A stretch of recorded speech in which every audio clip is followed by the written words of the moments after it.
Hi, I'm David Taub, and welcome to the Parshah Rabbit Hole, where I find something weird in the weekly Torah portion and follow it all the way down until it gets even weirder. This week's rabbit hole eventually gets us to beekeeping and dream interpretation. Oh, come on, you're making too much out of this. It's a dream. Dreams are weird. But, as always, we have to get there.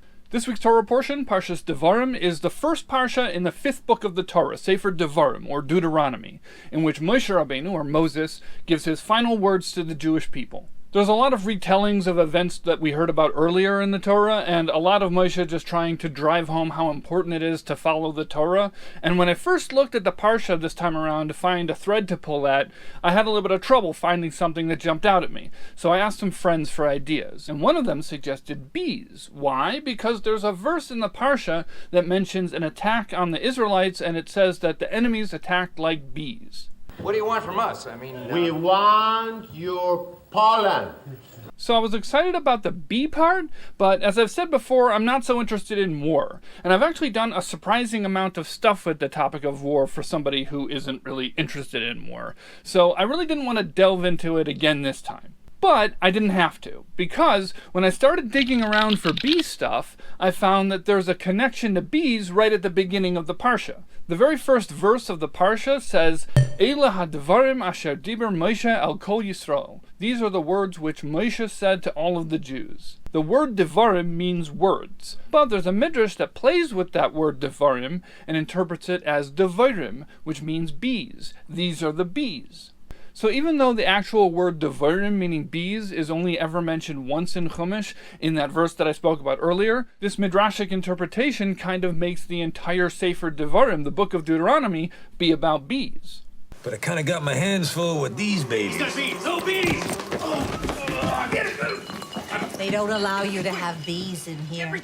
So that's where this week's rabbit hole starts, with bees. If you're ready to see where that goes, let's dive in.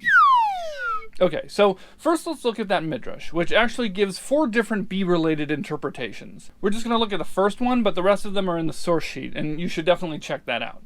Anyways, the first bee interpretation there is that these are the bees refers to the Jewish people. We're the bees. How so? Because we're led by tzaddikim and prophets. Some commentaries say that this refers to how bees swarm following a leader bee, but other commentaries say that this refers to the fact that each hive has a queen bee, Which symbolizes a head of a bee? Either way, Jews are being compared to bees in that we have leaders. But according to Chedusha Haradal, this midrash might also teach us something about the word for bee in Hebrew, Debora. He says that based on the logic of this midrash, you could say that this quality of following a queen is why a bee is called a Debora in Hebrew, which is a feminine word because it ends with a hey, and he says that maybe this is because they follow a female leader. So one reason I thought this was interesting is because it contains both etymology and entomology, which I think is fun. But also, according to this, if we apply it back to the midrash about Jews following leaders like bees do, maybe there's something to be learned here specifically about Jewish leaders who are women. I don't know what specifically we can learn about it, but if you have any ideas, please put it in the comments. Interestingly, one of the most famous women who were leaders of the Jewish people was the prophet and judge Debora, or Debora, whose name actually means bee. And that's where I started digging next, to see if there were any places that connected this Jewish leader to bees. And I kind of found one thing, but it ended up being kind of confusing to me. The Gemara says in the name of Rav Nachman that women shouldn't be overly prideful, and that there were 2 women who were prideful, and they both had loathsome names, Bee and Weasel. So Bee is Dovira, as I just mentioned, and Weasel is the prophet Huldah. And then it gives examples from verses in which these 2 women don't act with deference to men. And by the way, when it gives these examples, it never actually says their names. It continues to use the Aramaic words for bee and weasel to refer to them. Anyways, the first example is a verse where Debora sends for an important man to come to her to speak with her instead of her going to him. And the other example is a verse in which Huldah refers to the king as just the man instead of the king. And that's it. That's the end of the discussion. So there's a bunch of confusing things about this to me. First of all, obviously the idea of singling out women as needing to be more deferential than men isn't my favorite thing. But the way that I was brought up is that if something in Torah bugs you, that's just an opportunity to engage with it and work through it. The Parshah gives a little bit of an explanation of this piece, but I'm not sure exactly how to understand it. He explains that what this means is that even though both of these women had names of lowly creatures, which should have made them submissive, it didn't. But I'm not sure whether he's just purely explaining Rav Nachman's opinion here that women shouldn't be prideful, or if he's flipping it in a subtle way to show something positive, that these two people overcame limitations that they were born into. So maybe that helps with the main idea of this piece a little, but this Gemara is weird beyond that. It doesn't even acknowledge that these women were leaders and prophets. It just calls them prideful or haughty. And it's very strange to me that throughout that piece it never actually says their names. There were some commentaries I saw that addressed some of these points, but the answers weren't particularly helpful to me. So, okay, I can revisit that myself later and try to engage with it and work through it. But since I felt like I didn't really understand the whole thing well myself, I wasn't even going to share it with you here. But while I was digging around trying to find explanations to help me make sense of this, even though I didn't find that, I did find something cool from the Arizal that applies this Gemara to a completely different context. It says that sometimes people can be reincarnated as animals, and then it focuses on one animal in particular, the bee. It says that a communal leader who lords over their community and makes themselves higher than everyone else will be reincarnated as a bee. Holy reincarnation! And then it quotes that Gemara about Debora and Huldah, and it says that this hints to the nature of a bee, that a bee is arrogant. Which is interesting to me because in the Gemara it seems like, according to the normal way of reading it, that the animal names are supposed to represent submission and humility in contrast to self-reference. So already this Kabbalistic interpretation of that Gemara is kind of flipping it inside out, which is fun. Anyways, it continues and says that this idea that bees are arrogant is illustrated by the fact that they don't work. So that's another interesting thing, because to me, bees seem pretty hardworking. Got this crew of worker bees to help me build my Disneyland. I asked some friends, and one of them suggested that maybe it's referring specifically to the queen bee. Anyways, then it adds another negative bee quality. It says that bees are chatty, they talk a lot, their mouths never rest, it says. Which makes sense. They bzz, bzz, bzz, bzz, bzz. They don't use their mouths, they use their wings, but they make a lot of noise. Buzz, buzz, buzz, bzz, buzz, buzz. Anyways, then it concludes that therefore a leader who is arrogant over their community and someone who speaks inappropriately, both of these types of people are reincarnated as bees. Okay, so there's a lot of fun stuff here. Obviously, reincarnation is exciting. And I like the idea of an obnoxious community leader being reincarnated as a bee. That's fun. I'll definitely think about that the next time there's a bee buzzing around, getting everybody all nervous. Okay, so this thing from the Arizal, I actually didn't find it directly. I found it quoted in a tshuva or responsum in the book Torah Lishma. He's answering the following question. Someone had a dream that he was being stung by bees, and he's very troubled by it and wants to know what it means. I am talking about my recurring dream. Remember, I'm trapped in an enclosed space full of bald men. Now, this is a fun question, and we're going to get to the answer. But before we get to the answer, I should probably tell you a little bit more about this book. Torah Lishma is a collection of Jewish legal questions and answers, which, according to the author's introduction, was written beginning in 1682, and the author identifies himself as Yechezkel Kachali. The thing is, Yechezkel Kachali might not exist. This book was first published in 1973 by the grandson of Yosef Chaim of Baghdad, the Ben Ish Chai, who passed away in 1909, and the manuscript of this book was among his possessions and was inherited by his grandson. Before that, the only other place that this book or this author was ever mentioned or quoted was in the works of the Ben Ish Chai himself. But that's it. He's the only source for the existence of this book and this author. It's almost as if he never existed.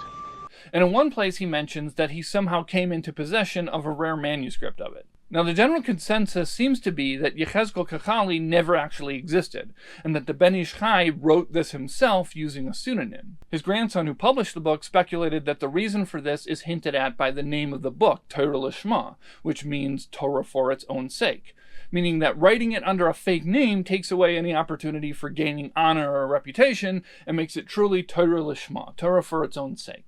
There are a lot of technical proofs people have for showing that the Ben Ish Chai actually wrote this book, but one of the more fun proofs is that the gematria, the numerical value of the letters of the name Yechezkel, is the same as Yosef, and the numerical value of the letters of Kachali is the same as Chaim. So Yechezkel Kachali would be a kind of cryptographic code for Yosef Chaim. So that's very fun.